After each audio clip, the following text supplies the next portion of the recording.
kahit na anong sinabing masama tungkol sa katauhan mo. Ang pinuin ko lang, tol, yung nangyari sa event na yon. Kung gusto kong gumamit ng mga tao, mas marami pang mas sikat sa'yo na pwede kong gamitin. Ikaw, tol, pinersonal mo ako. At yan yung pinakamaling ginawa mo sa akin, tol.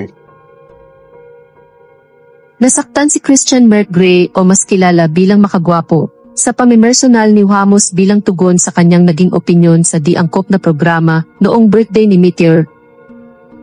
Ayon kay Merck ay sinasabi lamang niya ang katotohanan na hindi angkop ang programang naganap sa dapat na children's party na nakasaad sa imbitasyong ipinadala sa kanyang asawa. Wala raw siyang sinabing pagmamasama dahil ayon pa nga sa kanyang unang video ay masarap ang mga pagkain na halatang pinagkagastusan at napakaganda ng setup ng venue. Wala rin daw siyang sinabi patungkol sa mga papremyo dahil sa hinangaan naman niya talaga ang pamimigay ng couple vlogger ng mga papremyo sa kanilang bisita.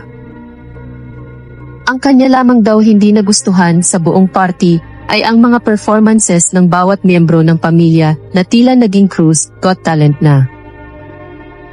Saka ang oras na sanay naging sensitibo rin sila sa mga panauhin nila na mayroon pang mga gagawin sa susunod na araw at nagbigay ng kanilang oras lalo na at 2:00 ng madaling araw na natapos ang programa. Patungkol naman sa kanilang matagal na paghihintay bago papasukin sa venue, sinabi lamang raw niya ang katotohanan sapagkat ang ilang influencers ay may kanya-kanyang room kung saan nagstay samantalang sila ay naroon lang at naghintay. 6:00 raw ang nakasulat sa invitation, ngunit 8:00 ang simula ng party kaya matagal din silang naghintay. Sana raw ay inisip nila Wamos ang oras ng paghihintay ng mga bisita.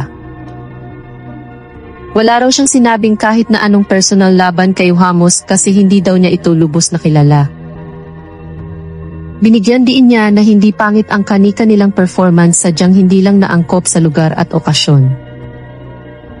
Sa pamimersonal raw ni Wamos sa kanya ay nagpapatunay lang ito na lumaki ang ulo ng vlogger.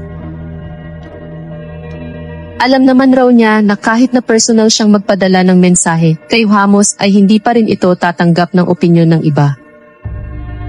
Ani Merck, pinersonal mo ako at yan ang pinakamaling ginawa mo. Wala raw karapatan si Wamos na husgahan ang buong pagkatao niya dahil lang sa ginawa niyang video. Pagpapatuloy niya, sa bagay ganyan naman ugali mo, di ba? Kapag merong isang tao na hindi nakapagsabi ng papabor kay Wamos, hindi na maganda yung ugali. Tol, ako sabihan mo ako, hindi ako okay na kaibigan. Tol, bakit hindi mo itanong sa mga kaibigan ko?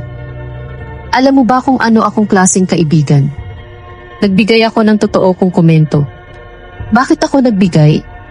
Tol, kasi yun ang totoo.